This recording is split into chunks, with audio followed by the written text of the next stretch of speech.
Okay, well, welcome everyone. I'm James Williams, Director of the Centre for Visual Cultures here at Royal Holloway, and it's my great pleasure to welcome you to the 13th Memorial Lecture for David Vilaseca, our late colleague and friend who died so tragically in February 2010. It's wonderful also that Marta, David's sister, is here, and also some of her family, and we're delighted that you can join us for this special occasion. Our speaker for the first time actually is from the Centre for Visual Cultures and also in the Department of Languages, Literatures and Cultures at Royal Holloway, Sarah Wright, Professor of Hispanic Studies. And we're very fortunate also to have as respondent Professor Joe Evans, Professor Emeritus at University College London.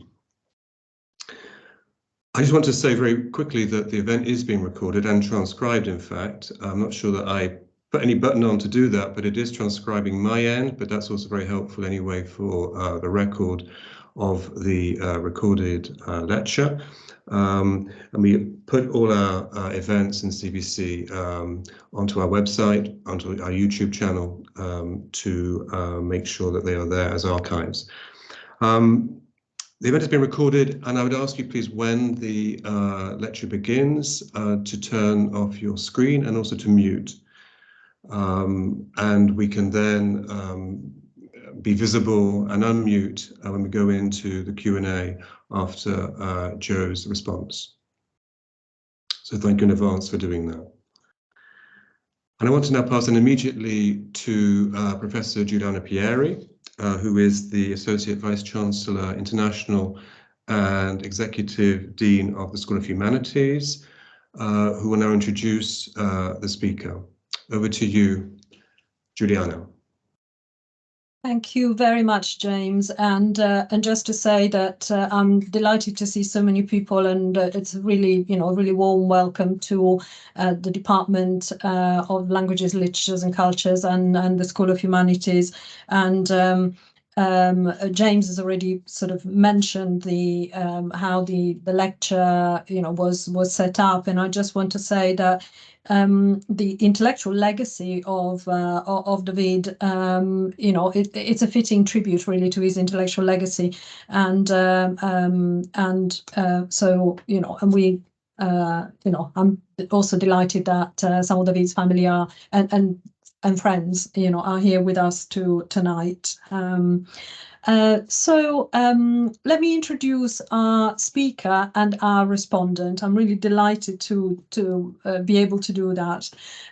Sarah Wright is a great friend and is Professor of Hispanic Studies at Royal Holloway, where she teaches and researches on Spanish and Latin American film, literature and cultural studies.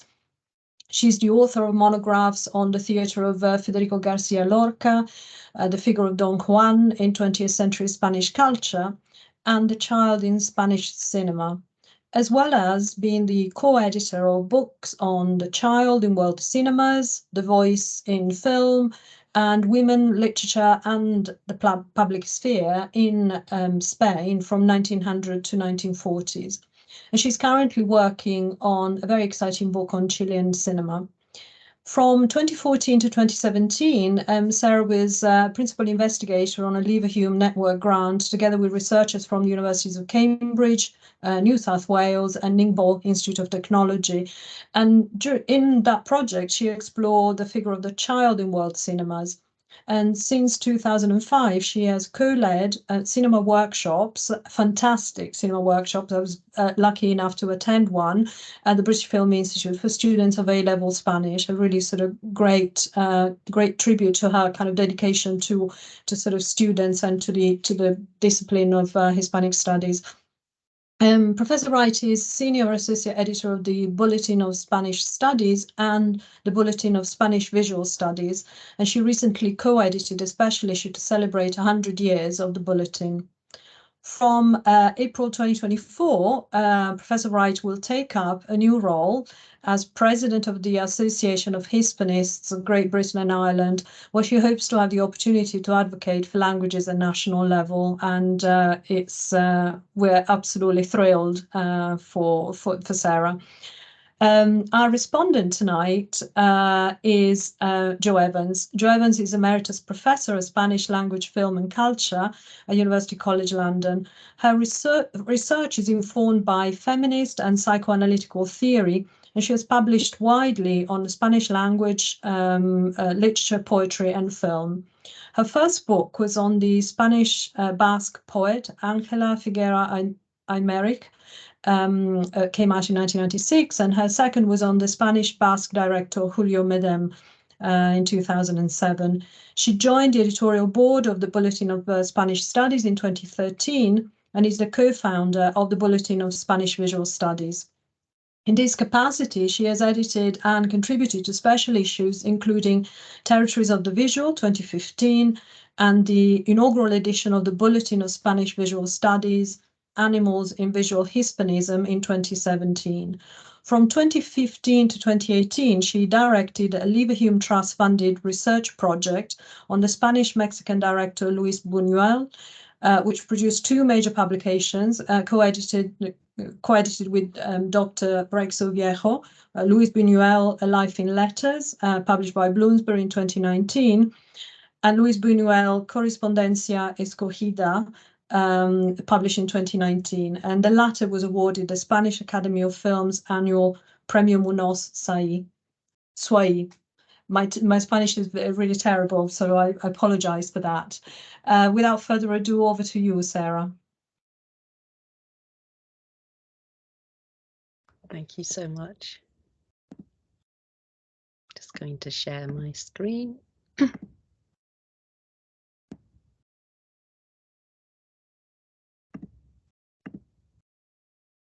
Can everyone see that?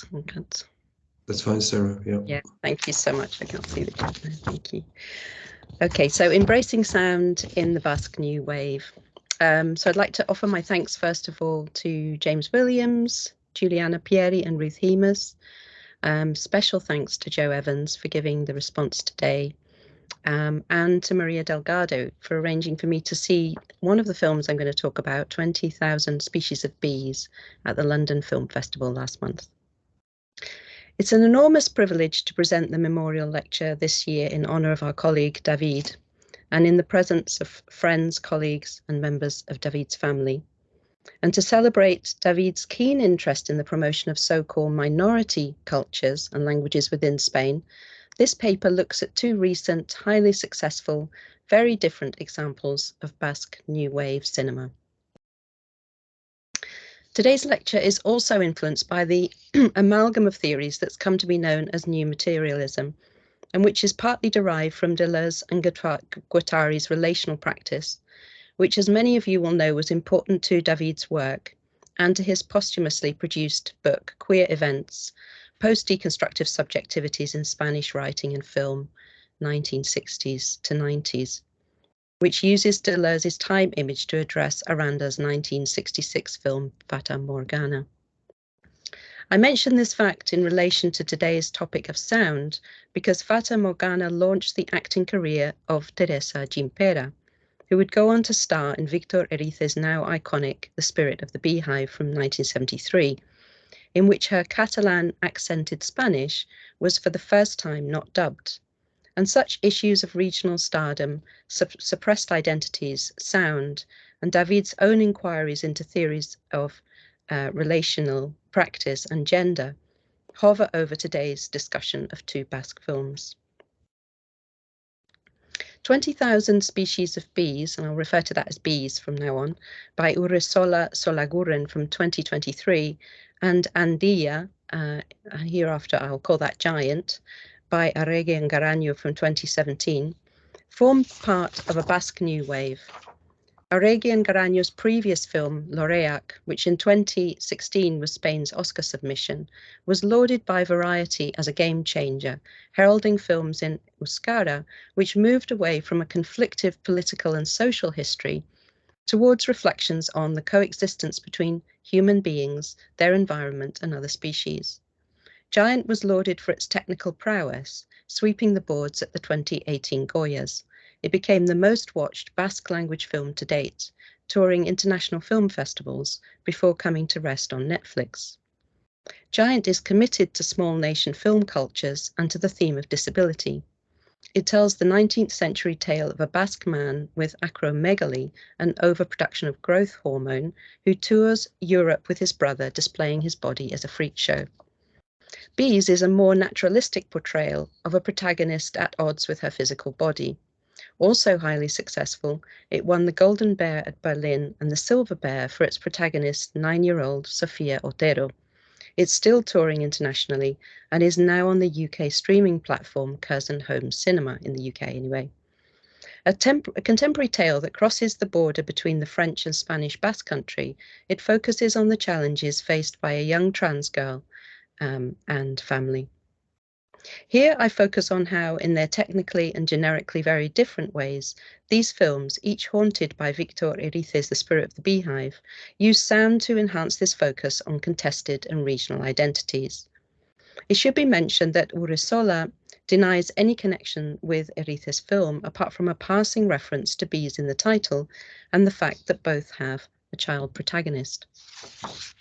And yet, there are many, albeit unconscious and unintended, visual echoes between Erice's earlier notoriously quiet portrait of a young female monster. For example, Lucia's beekeeping garb, which recalls that of Anna's father in Spirit of the Beehive. Trains are significant in both. Whispered, intimate conversations take place in bed in both films.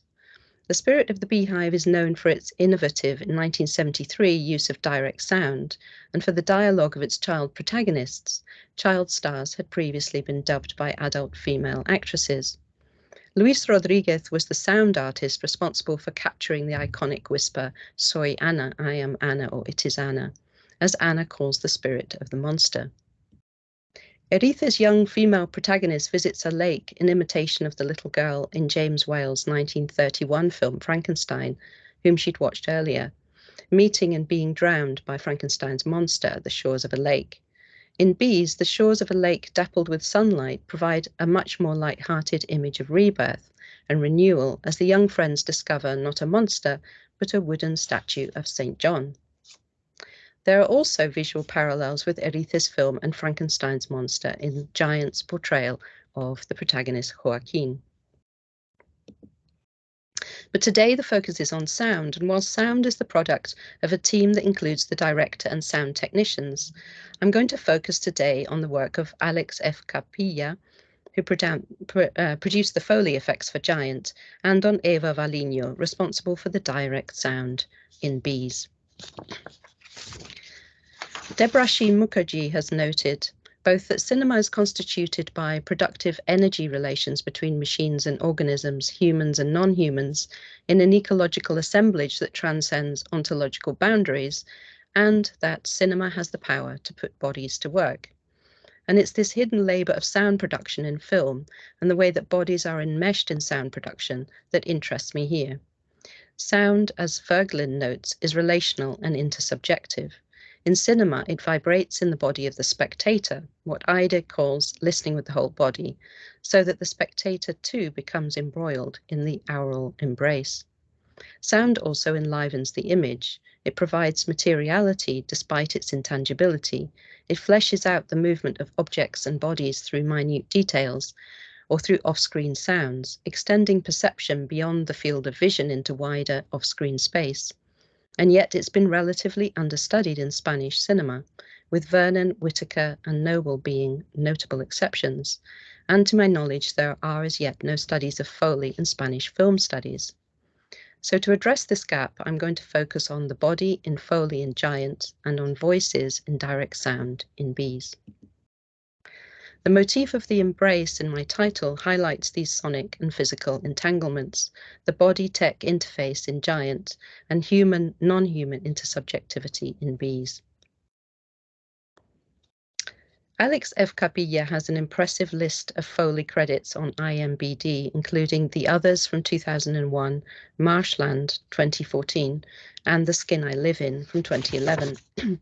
When I visited him at his studio in Madrid, he'd just finished post-production on Giant and was happy to discuss the sound files and basket of objects that he still had to hand. Foley artists are named after Jack Foley, an early sound effects specialist at Universal Studios, and they reproduce everyday sounds effects in the studio that are added in post-production. The object making the sound is often materially distant from the image it's reproducing, and this is a cartoon by Jack Foley, but it's not actually about Foley, it's about makeup. But anyway, it's about the set of James Wells' Frankenstein. Capilla searches in bins and around his home for broken and discarded objects, finding a new use for useless objects on the Foley stage, these lo-fi synthetic sounds working in a way counter to cinema's relentless waste. Capilla's sonic, imaginative and exploratory response to an invitation from an object might be compared to Jane Bennett's response to the vitalism of a parallel world of vibrant, powerful things. Bennett writes that the hoarder of objects and the artist share an unusual susceptibility to the enchantment power of things. They both hear more of the call of things, to conjoin with them, play with them, and respond to them. The objects, like theatre props, perform and invite relations with humans. And here's a box at the top there of some of the props, and here's an example of some Foley used by Capilla to create a creaking door. We can just get that to work. Can everyone hear that okay? I hope so. Could you hear it? I hope so. Yes, Sarah. Thanks, James. Thanks.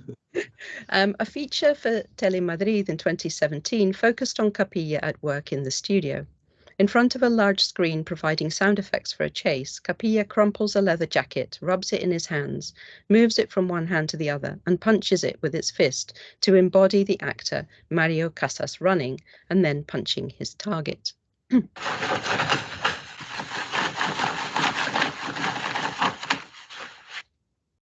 It's just quite short.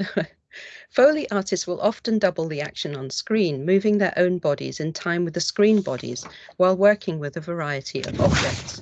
In this sense, they enter into a sensuous relationship with the object. As Mac Haygood has argued, Foley can shift the conversation from the question that Lastra says film scholars return to again and again, almost obsessively. That is, what is the relationship between a sound recording and the sound it purports to depict? Such ontological conversations, Haygood explains, tend to centre on mediated sound's fidelity to unmediated aurality, as if the latter were a fixed and adequately theorised experience to begin with. All sound, in fact, whether passed through a microphone or not, as Jonathan Stern has shown, is transduced and received in the body. Sound's transduction shifts the discourse from the ontology of film sound to the ontogenesis of aural experience in all its cultural corporeal dimensionality, says Haygood. And I suggest that Foley becomes the articulation of a vibrant and vibrating entanglement of humans and things. Lucy Fife Donaldson observes the kineticism involved in Foley, an energy and movement that's doubled not only by the character and the actor on screen, but also by the spectator, who all contribute to a dense corporeal dynamics that's fleshed out at the heart of film. Haygood, reading Foley in Fincher's Fight Club from 1999, uses the sucker punch to illustrate the impact between bodies, spectator, actor, and Foley artist, that's also felt through sound as a direct blow.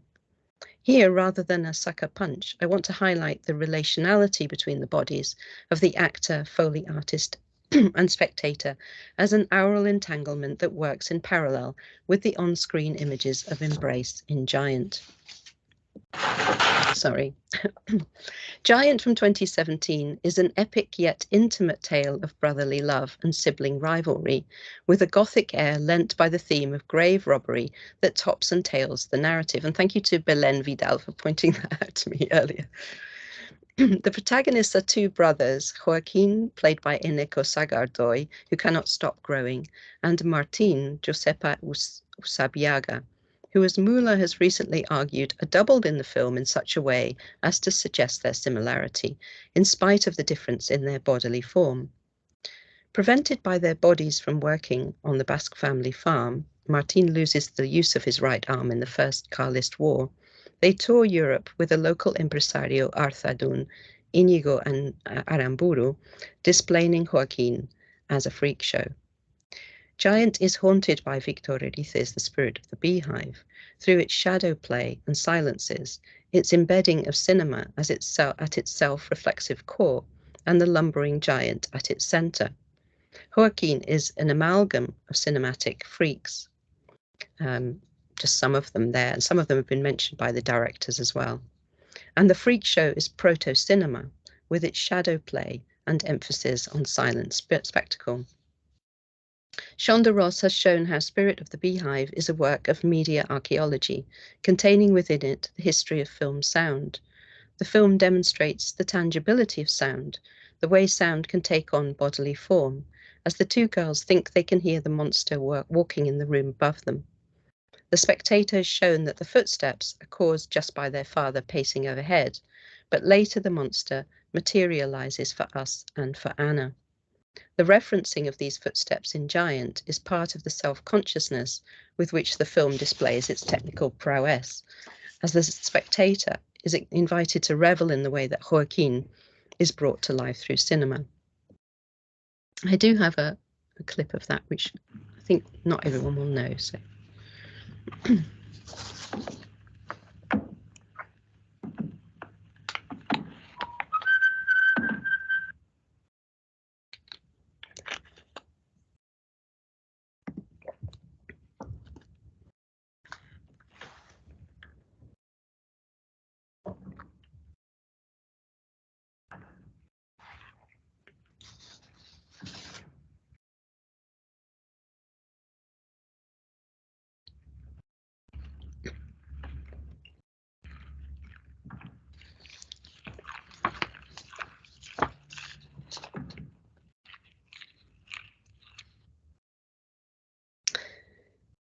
So the referencing of these footsteps in Giant is part of the self-consciousness with which the film displays its technical prowess, as the spectator is invited to revel in the way that Joaquin is brought to life through cinema.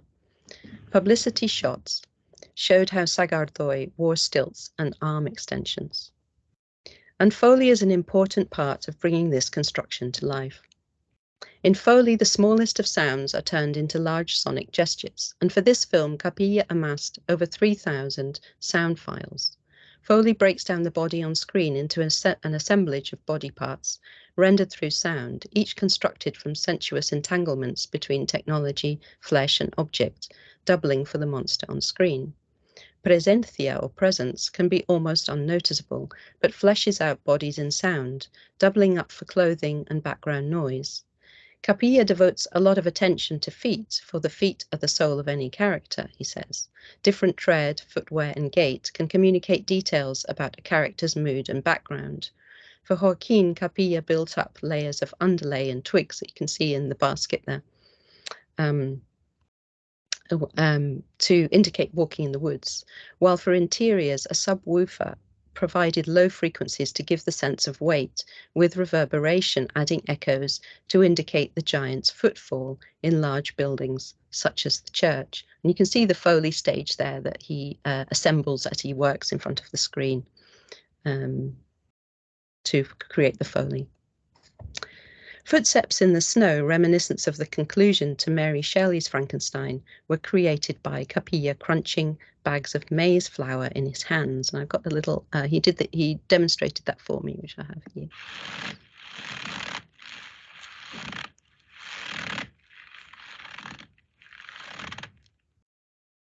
And then we also have a wheel, which was for the horse and cart.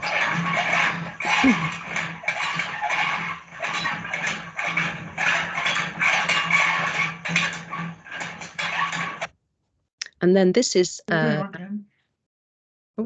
this is an assembling of some of the sound files, so you can see in the final version.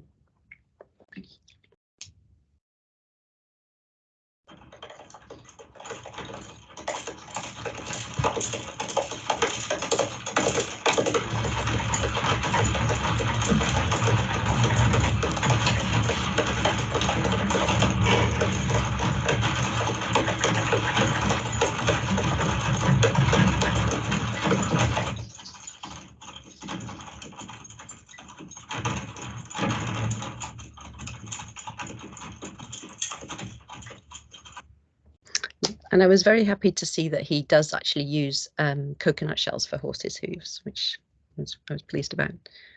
Mac Haygood has written about the doubleness of film's audio vision, the sound of unseen bodies affixed to images of bodies unheard, a phantom body within the screen in Foley.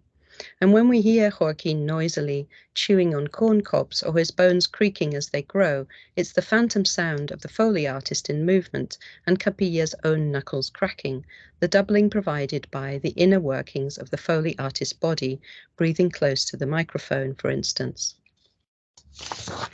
Capilla mediates the sounds of his own body through a microphone and records them, whether this happens simultaneously or is pieced together through tracks in the studio to match them with the bodies, objects or events on screen in a form of mediate auscultation.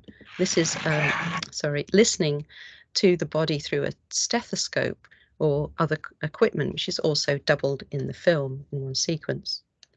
Lucy Fife Donaldson has noted that in response to on-screen bodies, our own bodies tense, twitch, tap or flinch, that we respond in relation to the activity of a character and to that of an actor. The sounds of these bodies on and off screen blend with the sounds and movements of the spectator's own body, and the body of the spectator mapped out by screen sound is cartoon-like, eyes out on stalks, able to zoom in and zoom out, ears gigantic like huge ear trumpets, able to pick up the smallest of Foley sounds, amplified by microphones and speakers. The receptive spectator's vibrating body resonates with sound, a double for the body on screen, as cinema uses the body of both spectator and Foley artist as hosts to bring the screen action and actors on screen to life. I don't have time to expand on this properly today, but there is another body in this entanglement, which is that of the body double used for Sagar Doy, who's a former Algerian basketball player called Saad Kaik. You can see there in the construction of the poster, it's in fact Kaik's hands who we can actually see in the poster there, and although it's Sagar Doy's body. Kaik does also appear in the film in his own right, as you can see there in the top right-hand image, in the scene where Joaquin meets other giants at Stonehenge, and he even says one word, his own name, Saad. But Kaika's work on the film is frequently seen, but often remains as invisible as it is inaudible. There's more to be said about that, particularly about the fact that he wasn't thanked at the Goyas, despite the fact that a lot was made about the need to embrace alternative embodiments. As well as simulating the sounds of diegetic movement, Foley also articulates Joaquin's muteness. Joaquin expresses himself in moans and sighs. On tour, he's hemmed into uncomfortable spaces of a world which doesn't seem designed for him, and is articulated through creaks, groans, scrapes, and rasps, which suggest a body at the limit. Joaquin is often compared to a non-human object or being, such as the giant processional puppets he dances with in the street.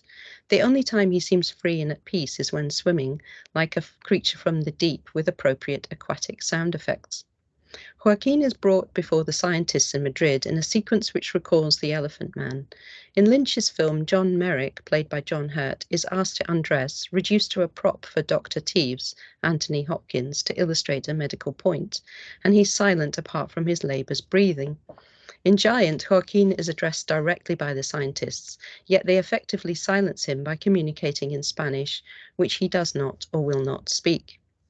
Pooja Rangan has written that having a voice means giving up on the degree to which one's voice is inflected by the material traces of embodied difference, for instance of race, gender, sex, national or regional identity, or physical ability. She writes that a voice may counter objectification by a powerful gaze, but only if it's more human, not encumbered by the matter of embodied difference. For marginal social subjects, therefore, having a voice inevitably involves losing something that matters, the embodied position they allegedly speak for. When Martín translates, the unnatural rhythm of his words retains the traces of his Basque mother tongue, and the scientists ridicule him. Joaquín, meanwhile, speaks only in euskara or is silent. This sequence aligns Joaquín's Basqueness with his alternative embodiment, his silence a direct result and symbol of the inability of others to hear him under a system that refuses him a voice, both as a disabled person and as a Basque. From comments made in early reviews of James Whale's Frankenstein, Spadoni maintains that early horror films called forth experiences associated with the uncertain transition to sound, and that an uncanny body haunts Whale's Frankenstein through a form of reception interference or static. The monster's muteness, limited to groans, grunts, and the sounds of his footsteps, summons the uncanniness of early silent film in a way that was often described as bringing the dead to life. The muteness of Joaquín in Giant relates to a different sort of film transition, the move from large screens to streaming platforms, to euskara with subtitles as a defiant form of cinema babel, with its uncanny bodies correspondingly emanate from inside the screen. In the moving climax of the film, Martín stumbles out into the snow, his breathing heavy and the sound of his feet trudging through the thick snow. Joaquín and Martín call out repeatedly to one another, and when they find one another in the snowy landscape, they embrace. We see close-ups of Martín's eyes staring upwards, like a child, and an extreme close-up of Joaquín's face, his lips blue and trembling with cold. Soft snowfall stands in for the rhythmic beating of Joaquín's heart, and the creaking of clothing, as Martín is sheltered by Joaquín under his shawl. I think we can just see a bit of that clip.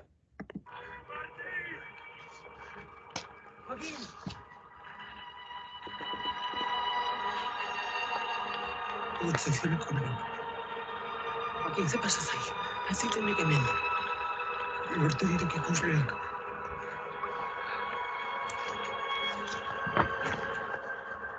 Τελούγε βιάρε καμία και τα χούτεκο. Τελούγε λίγο του ρεβίου. Στείλω τα γιάγια χατέω η κατέατε. Ο έντος αντουβέρνω. Τέλειωσε για του βέρνεκ. Martín, has más accerbay. Al dato gauza espectaculuan.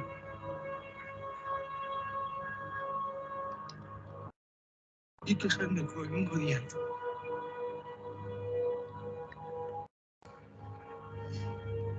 Guazen etxea.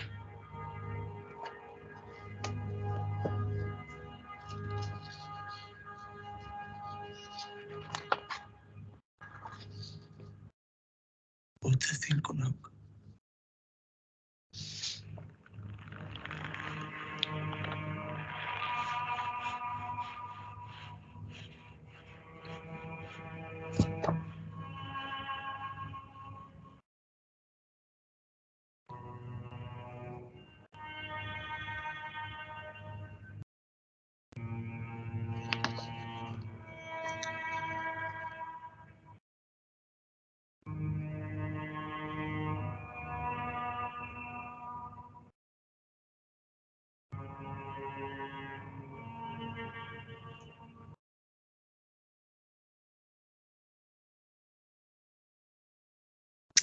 So Marianne Doan writes of the way that under certain circumstances, the body in the film becomes the body of the film. In this sequence, corporeality is at once absent and present, phantasmatic body. Sound allows the body of the giant to spread out over the body of the film, to be felt in myriad ways. And this notion of the body as phantom lies at the Gothic heart of the film, referenced by the mysterious disappearance of his bones referenced at the opening and closing of the film. In Giant, the giant's body is experienced not just in the sound of footsteps, breaths, sighs and creaking, but in the landscapes. More expansively, the body of the giant becomes the body of the film, a hybrid entanglement of bodies and technologies, and a giant body felt through vibrations, and a giant container which holds the audience in its aural embrace. There's a direct correlation between the giant at the center of the diegesis that's embodied in Joaquin and paraded around Europe, and giant's own person power and technical expertise in the form of the directors, actors, and crews who take the film to festivals and cinemas across the world, each stop announced in real time and displayed on the film's Facebook page in such a way as to fold in the audience with the tagline, "Your gaze has made us into giants." The film muses not only on the place for Basque singularity in a rapidly globalized world, as Gabilondo and Müller have written recently, but also on the place for Basque and Basque language cinema on the international film circuits. Like Joaquin, Giant is a film that speaks Euskara, its Facebook page swelling with the enumeration of audience statistics, prize nominations and awards, and festivals with the tagline, Giant, big on Netflix in Euskara and worldwide.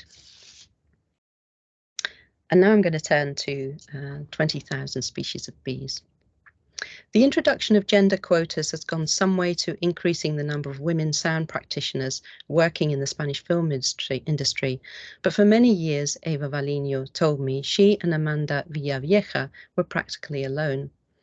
Valinho trained at the Escuela de Tres Mundos in San Antonio de los Baños in Cuba under Antoine Bonfanti, who had learnt his craft with Cocteau, and she'd worked on films such as I Give You My Eyes from 2003 and Cannibal 2013, and more recently Summer 1993 from 2017. Her work stands out for its use of direct sound to connect the spectator more closely with the diegetic world on screen. She's interested in the space-time continuum experienced by the film spectator, rather than the argument or plot. Her aim is to immerse the spectator in a parallel or plural reality created by the way the sound of the protagonist's voice, breath, and movement resounds with the body of the spectator. Valinho uses powerful microphones on stands rather than small microphones attached to the bodies of the actors. This lack of proximity makes them less intrusive and allows for unexpected sound-related contingencies to occur. Naturalism was the aim, with direct sound of voices preferred over ADR or post-dubbing. For Valinho, the human voice is an energy current that transcends the meaning of words to convey the materialism of the voice itself. Silences, too, are a powerful way to express subtle meanings. The microphones pick up the smallest of sounds, human and non-human, and in Valinho's recordings, the voice track blends with wider background noises. The location of the house was chosen specifically for its proximity to a factory, with industrial clanging noises in the background that Valinho describes as a roaring monster. For Valinho, of course, the notion of voice in film extends to the non-human.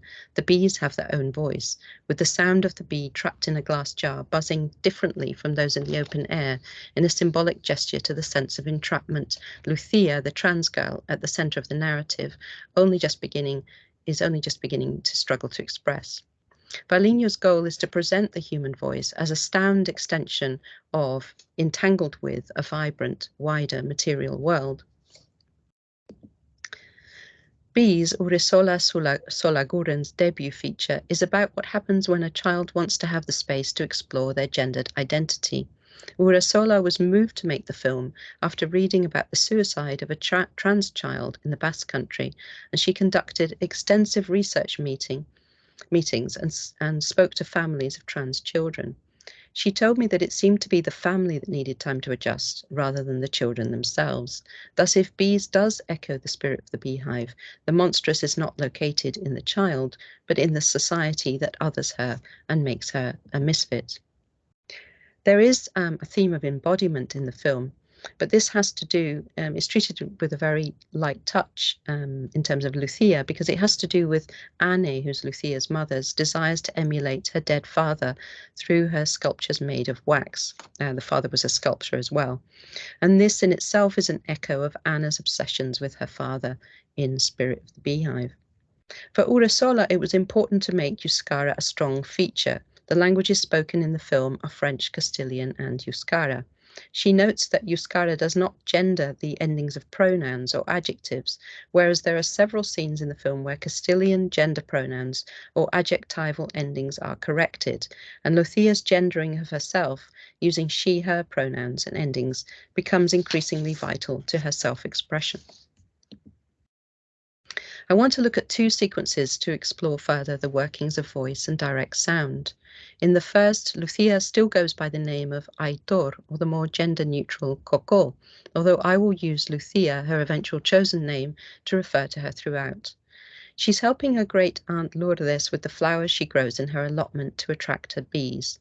For Urresola, Lourdes represents an interdependency between humans and nature that's underscored by her work, her use of bees in her work as a healer. Lourdes tempers Lucia's fear of the bees by embracing her and getting her to close her eyes and breathe deeply. Breath is used as a significant marker of Lucia's emotional state throughout the film, and she's often tense or taut, her breath barely escaping, lips pressed together. Foligno notes that the breath allows us to contemplate the child, to imagine her suppressed thoughts as it swells within her like a tsunami of emotions. But here, in an extraordinary performance from Sofia Otero, Lucia calms down and breathes deeply. Urresola used improvisation with the child actors. She didn't give them the whole script, but rather talked them through the emotional undertones of a scene and then asked them to draw it. And this is another fascinating parallel with the spirit of the Beehive, where the girls' drawings of significant moments in the film are used in the opening credits. Lucia breathes deeply and in tune with Lourdes, reminding us of the intersubjectivity of human breath that, as Neumark writes, speaks of porosity. Unlike the other characters, Lourdes listens to Lucia, and Urresola notes that Lourdes and her grandmother are two sides of older generations in the Basque country. She also intimates that Lourdes may have struggled against repressive ideas when she was younger. And Foligno describes Lourdes's voice to me as llena de sangre, full of blood, compared with the fleshy, youthful voice of Lucia. Foligno describes the women's voices as an energetic arc stretching from the gravelly tones of Lourdes to the mother, Anais, their voices enclosing Lucia within a community of women, suggestive of movement through time. Foligno also speaks of the power of the voice to make one feel at home, and for Urresola, Lucia and Lourdes both, quote, speak the same language. Urresola uses the Spanish word vibra to suggest the relationship between Lourdes and Lucia. They're on the same wavelength, literally vibrating together. Lucia and Lourdes seem to join intersubjectively with the community of bees that buzz around them. In her book on breath in cinema, Quinlivan uses Lane's notion of the triadic community to discuss the relationship between on-screen bodies, the sounds they make, and the body of the viewer. In Bees, that triadic community includes the bees. Lourdes speaks to Lucia in a loud whisper and ventriloquizes her, telling her to speak to the bees to let them know that she means them no harm. As Brandon LaBelle notes in his book The Lexicon of the Mouth, whispering constricts the vibration of the vocal cords while at the same time releasing a continuous flow of breath. The whisper pulls back vocal extension and the sense of outwards reach so defining the voice, and yet paradoxically such acts of hushed speech come to greatly broaden voice's capacity for contact, communication, and influence. He goes on to suggest that the whisper is often haunted. The phonetic notion of the unvoiced is coincidentally also the voice of the undead or ghosts, of an identity touched by the supernatural or by powers from the beyond. Whispering, suggests LaBelle, draws speaker and listener into a radical meeting, a voiced event, seeking to redefine relationships, to resituate the space between two bodies, and to ignite, through such soft hissing, the possible. We whisper, in other words, to drop below the line of sociability, to speak what must be spoken, yet also what should not be overheard. As Lucia relaxes her breathing, she starts to emit a hissing sound as her breath vibrates through her body, apparently vibrating in tune with the bees that buzz around her head, the sound emphasizing the element of intersubjectivity between human and non-human. I think we can watch a bit of that clip now. I'm sorry I don't have subtitles in English for this.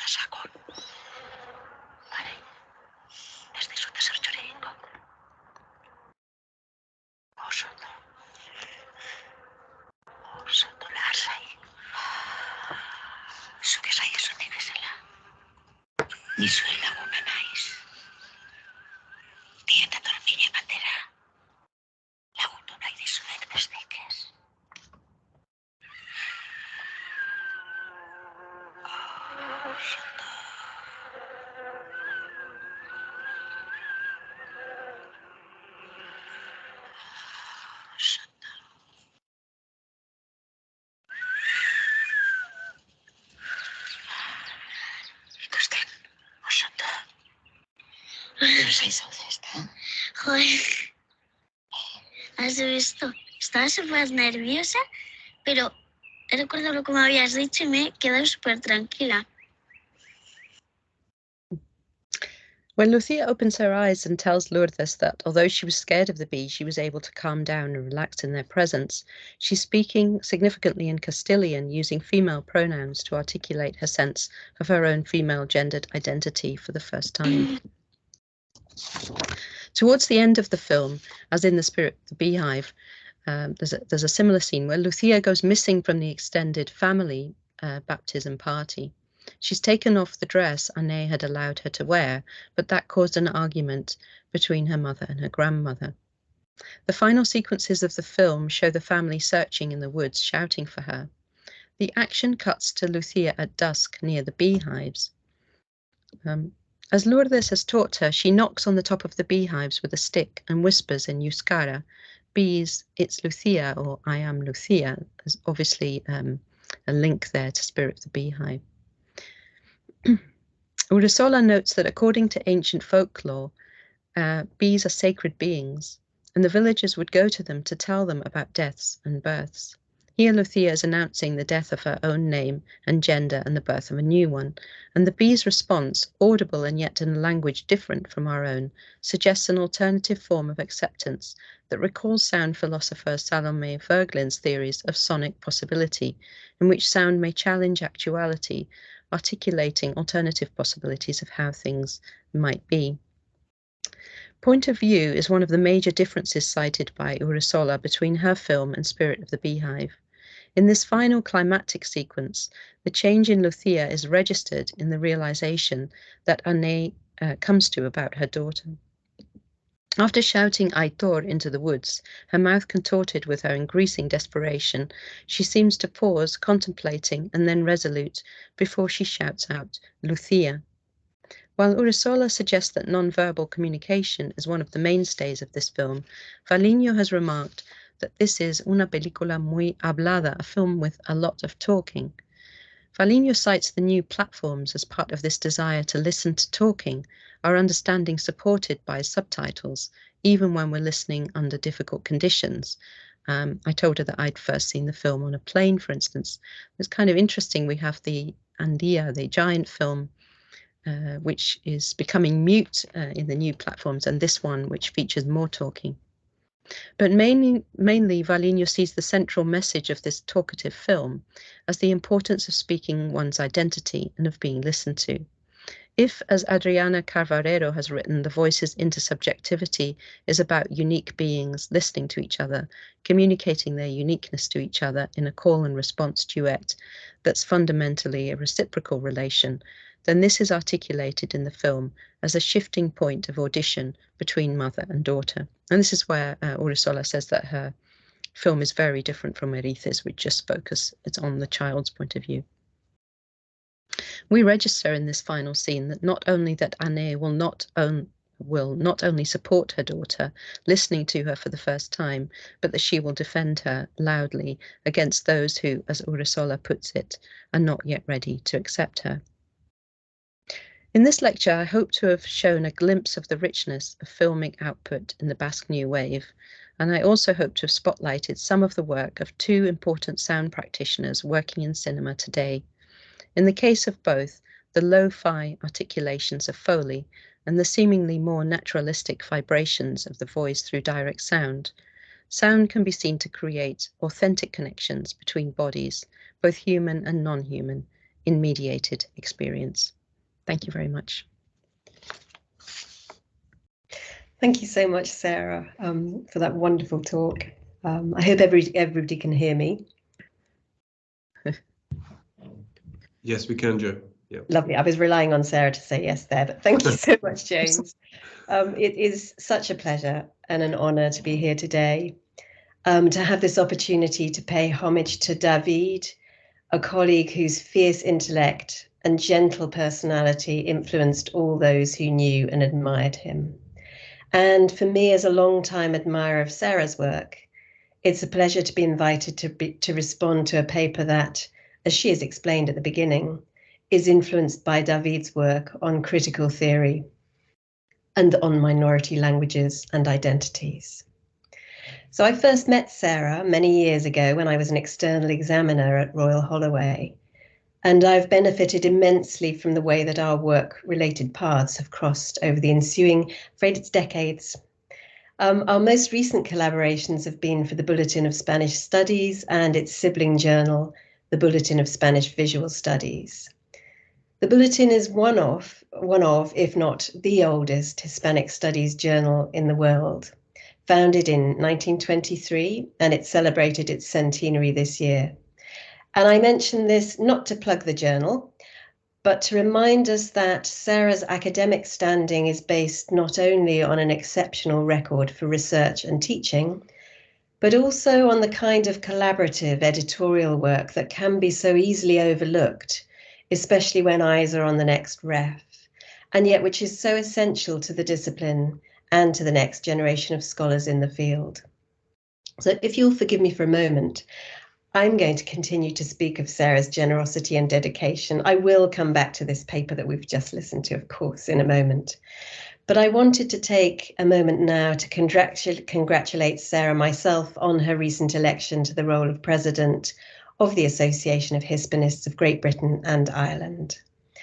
The association may not have been going quite as long as the Bulletin. It was only founded in 1955, but it is undoubtedly the most important institution for Anglophone Hispanism, and it is wonderful news for all of us that Sarah will take over this role after the annual conference in 2024.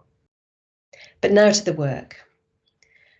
Sarah's work illustrates why she is so well placed to lead the association and British Hispanism into the future. Her research, as you've heard this evening, is subtle, expansive, and always illuminating. It ranges in focus from the icons of Spanish culture, with her first book on the poet Federico García Lorca and her second on Don Juan, to her more recent powerful and haunting analyses of the work of the child, and more recently still the voice, as we've heard tonight, on screen. And in addition to her single-authored monographs that include the child in Spanish cinema, she has co-edited books whose remit goes well beyond Hispanic studies to Childhood and Nation in Contemporary World Cinemas and Locating the Voice in Film, Critical Approaches and Global Practices. It has therefore been such a pleasure to hear her turn that expertise to the way that what she calls the hidden labour of sound works to enfold us as viewers in the other world of the film screen. This other world, this other cinematic world that Sarah has brought to life for us today is set in the Basque Country, a region that has struggled to assert its rightful place within the canons of so-called Spanish film. And Sarah has chosen for us two films that highlight not only the importance of recognizing different cultures and languages, but also the importance of embracing our position within and our relationship with the natural world. She's drawn our attention to a Basque new wave of films that focus on, not on conflict, but on coexistence rather than difference. And she has, of course, also drawn our attention to the vital importance of the Foley artist to a film like Giant that focuses on a different kind of Frankenstein's monster, that focuses on those monstered others who may speak minority languages or just be differently abled. A film that, as she puts it, with the assistance of Netflix speaks Basque. And in Bees, she has highlighted the way that the gendered nouns, pronouns, and adjectives of Castilian are able to come to the fore to make a point about gender identity that is elided in the Basque language. And in Bees also, she's drawn our attention to what it means to communicate beyond human language. The sound of the bees teaching a different kind of self-affirmation, a different kind of self-expression, and a different way to bring our bodies quite literally in tune, or to vibrate, to use Valigno's term, in tune with the natural and the cinematic worlds. What Sarah brings to this topic, and what she has brought to so much of her other work, is an interest, not as she explains here, in the sucker punch, but in a form of embrace. And it's a form of embrace that highlights the relationality between the bodies of the actor, the Foley artist, and the spectator. It's an interest that highlights the way that the technological wizardry in the sounds of giant emphasize the giant's difference, and the way that the magnification of direct sound in bees strives to bring harmony to a topic that is the source of such widespread contention today. So it has been a real pleasure to hear this discussion of the way that cinematic sound and voice can embrace us as viewers in other identities and languages, and to have this chance to respond, however inadequately, to Sarah's latest contribution to an already impressive body of work, as well as to hear her suggestions for future work on both of these films. So it only remains for me now to thank Sarah again, and to thank Royal Holloway for hosting this event, and to pass over to James for the Q&A. Thank you.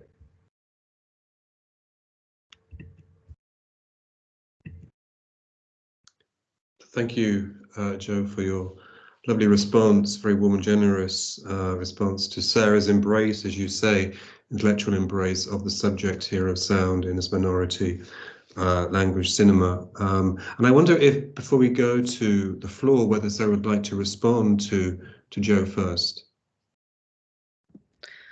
Thank you, Jo. I just want to say it was far too generous, but thank you very much. And yeah, I'm very pleased to work with Jo. As you know, you've been such a support to me. So thank you. Always too modest. I forgot to say that Sarah is one of the most almost pathologically modest people I've ever met. There, I'm throwing that in to open it up for the Q&A. You don't have to feel the need to discuss that though, but she is too modest. That's true. Well, we have time for the Q&A. We have at least 15 minutes, and everyone has agreed, in fact, the speaker and the respondent and Giuliana. If people are happy to go on a bit more, we can. And I would ask, please, if you wanted to participate, to put your hand up, raise your hand electronically, or put in the chat a question or a comment, and we can take it like that. And I'll just take the first comment in the chat. This is from Marta, David's sister, to thank you, Sarah and Jo, for having invited us. It's been a pleasure and a great privilege. And obviously we return that sentiment to Marta and her family. It's great that you're here. So are there any pressing, urgent questions or comments following Sarah's lecture?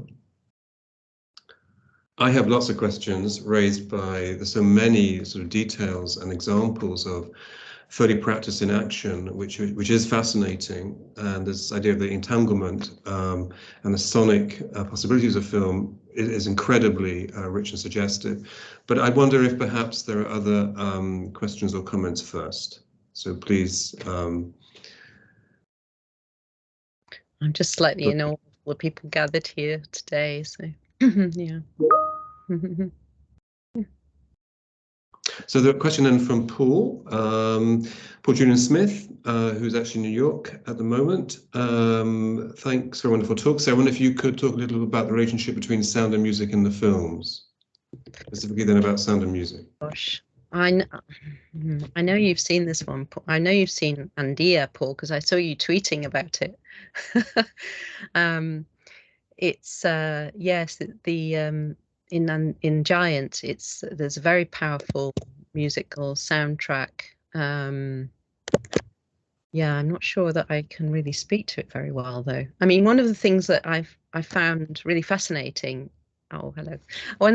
Perhaps you can tell us what you think in a minute. But one of the things I found really fascinating and is just this question of how you. I mean, it was Valinho who suggested that in a sense, she thinks the voice track has turned up too loud in 20,000 Species of Bees. And she would have preferred the voices to be more kind of at one with the natural environment. And I think that that's an interesting question in terms of music as well, isn't it? It's just how on earth you manage those things. But they're very different films. I mean, music isn't really very present in 20,000 Species of Bees, but in in Giant, yes, there's a sort of kind of very sort of moving soundtrack. For 20,000 Species of Bees, Urresola said that she really didn't want to provide this sort of fable or fairy tale kind of background to it, and she was really emphatic about that, and she was concerned that music might contribute to that. Whereas in Giant, I think that there are certainly moments where the music is trying to create that effect of a sort of, you know, fable or magical world. I think that's why I liked the foley aspect so much, because to me it was almost like revealing this magic going on underneath. Sorry, that wasn't a very good answer. Thank you for the question. Paul, did you want to come back on that?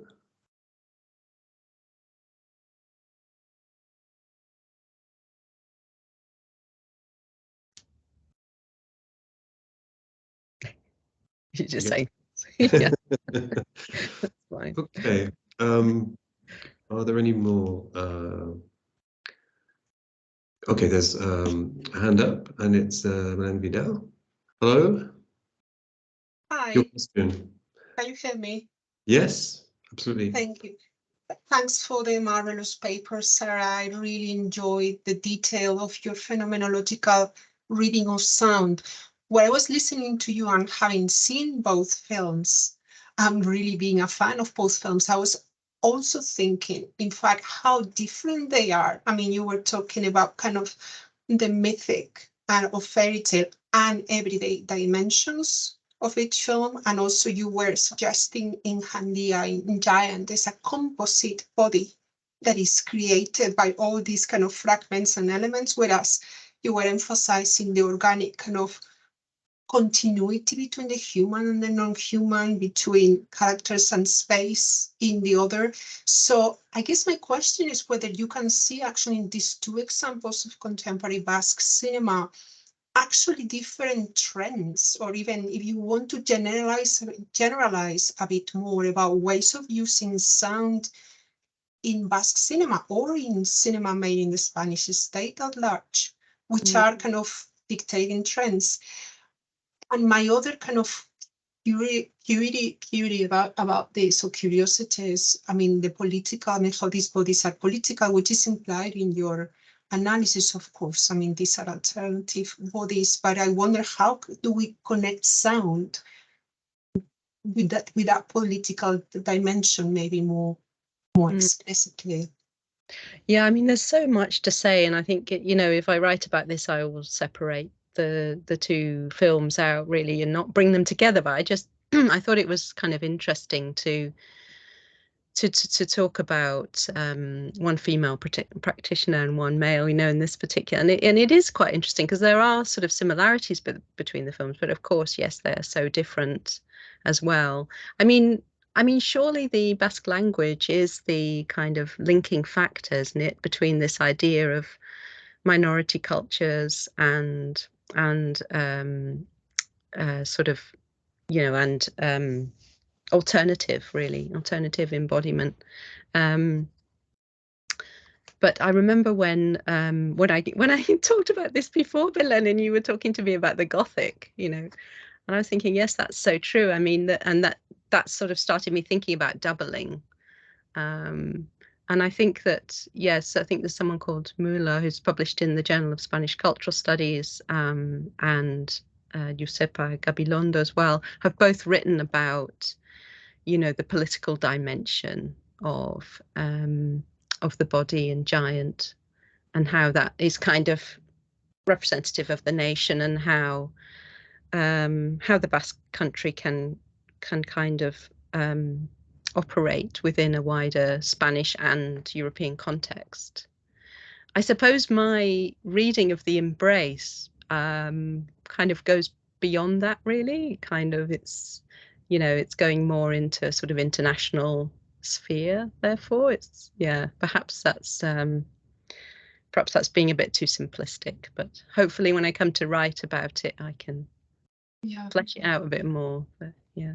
No, if I may, I totally appreciate that, because in a way the scene with the doctors and the other scene of the giant with the queen are the most obvious about the confrontation of the Basque body within kind of a Spanish hegemonic power. And you avoided that because your reading was extremely coherent, and as you said, not just hanging on those moments of fetishism around maybe the Basque identity, or which the film is very critical about as well. I mean, I was struck how in the poster, and the tagline is that the poster that you show is "Nobody grows eternally." But actually the film claims that change is continuous and eternal and cannot be stopped. The film claims the opposite, which is, anyway, so, but I really appreciated the nuanced kind of view of sound, just to avoid also binarisms in the political reading. Oh, thanks so much, Villa. Yeah, I'd love to talk to you more about it. You always have such amazing ideas. No, on the contrary, I really appreciate your ideas, and maybe also to mention, I mean, Anne Davies kind of work on the Gothic that comes to mind, but these films are coming after that book came out. Yeah. Thank you. Okay, thank you, Belen. And message and question from Miguel then. Thanks for wonderfully insightful talk, Sarah. It was a pleasure to hear your brilliant work. I wonder if you could tell us a bit more about the link between the queer child in 20,000 Species of Bees and the monstrous you mentioned in relation to Enrique's film. Are there any links in Bees between child queerness and otherness / dissidence? Oh, it's such an interesting question. I mean, I'm sure that, you know, you could do a reading of the queer child sort of growing sideways, Catherine Stockton's theories, that would be really interesting. I think one of the things that I find fascinating, and maybe comes back to what Belen was saying about the use of sound, is that in 20,000 Species of Bees, they although you know, obviously I absolutely insist on the link with the spirit of the beehive as the way of doing this, but I do think that it's quite subtly done. I read a Guardian review of it recently that said it was sort of quite overpowering, the message, but I don't find it that way at all. I find that the film sort of avoids kind of falling into lots of kind of, you know, difficult conversations, cliches and so on, by in quite a sort of deft way. So I think that that's absolutely right, that that link is made, you know, through the spirit of the beehive, the link between the queer child and the monstrous, but it's done in quite a subtle way. So it's and therefore, you know, it allows it to be kind of there, sort of under the surface, without kind of hammering it home, if you like. That's my view anyway. Yeah, but it's a great question. Thank you, Miguel. Thank you, Sarah. I wonder if Miguel would want to add anything to that, if you like. Okay. Sorry, I don't know if you can hear. I am coming in from my phone, so that's why I used the chat. No, thank you, Sarah. That's brilliant. I still have to watch 20,000 Species of Bees. I haven't watched it yet, but I can't wait. And yeah, thank you. That it sounded well from your talk. I was just curious about that link that you've made before about the queer child, of course, and Enrique's work and the monstrous. But yeah, can't wait to see it. Thank you. Okay, great. Any further thoughts or comments? Well, as you wait for perhaps another question or two, may I just ask Sarah, I mean, what I found fascinating was just to see the Foley artist in action. I mean, to show those images and the physicality of that process, and having taught Psycho today by Hitchcock, and knowing that the slashes were created with a particular sort of melon. I mean, it could only be one kind of melon that produced the right slash sound, apparently. I mean, the artistry is incredible, and yet we haven't heard of that before. And you're suggesting, I think, in your lecture, that sound itself hasn't really been dealt with enough, at least, in the history of criticism on Spanish cinema. And I wondered why that is. Is there a particular reason for that? Why sound has not figured so much in general? Is that something you want to talk about, or you've acknowledged it, but... I don't know, to be honest. I mean, one thing is very difficult to write about Foley, I think. It's quite difficult to link, you know, what's going on in Foley with... And I know that there are people writing about speculative ontology linked to Foley, which I think that, you know, I haven't read yet, but it sounds like that will be a really fascinating take on things. And yeah, I'd just like to thank Emily Jeremiah, I think, is here, for suggesting I watch the Barbarian Sound Studio. Have you seen that, James? Where? No. Well, you have to see that, yeah. Where you know, this man is kind of overtaken by all the horror, but yeah, you see him kind of slicing up the watermelon and so on. That's supposed to be the brain and so on. It's great. But yeah, and when I met Capilla, I was just absolutely entranced by this. You know, I thought I wish that was my job, because you know, it's not so much the standing in front of the screen with the running and all of that, but it's just all the other things, you know, the finding the objects. And I think when I was a child, I probably did radio shows, you know, created radio shows with horror things with sound effects. I think it probably comes back to that.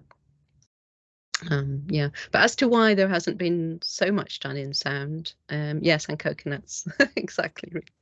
Yeah, I mean, I think it's, you know, I think it's changing. I think some of the people I mentioned,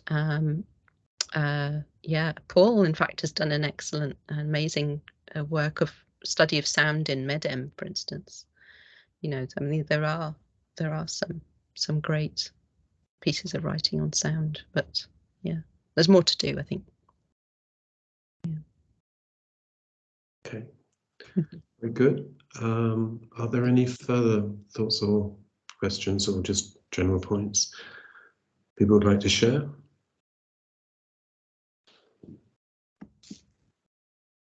I think it's time for tea, isn't it?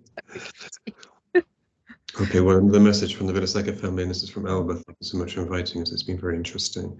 And it really has, Sarah, to just give us the richness of this range of references that you have acquired for the lecture. It's been wonderful. And more good messages here about the evening. And I think maybe then we can actually end on time. I will just say that as soon as we can, we'll put the recording onto our CBC YouTube channel, and we'll send a message to everyone who registered for the event with a link to the recording, and also news of our future events in the CBC.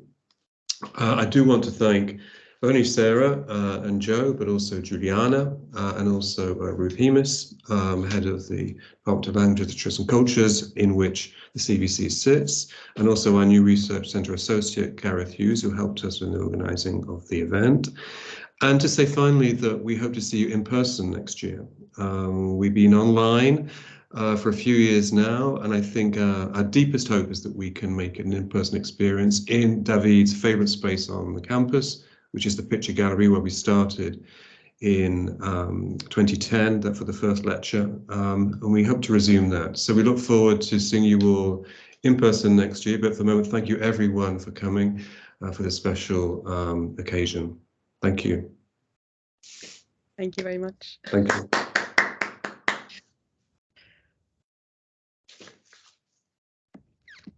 Okay, the messages keep coming, Sarah, so we can end like that. Nice, thanks. Thank you. Thank you, Alba. Okay. Thank you, Sarah. It was brilliant. Oh, thanks, Giuliana. Thanks so much for really, really fascinating. the introduction.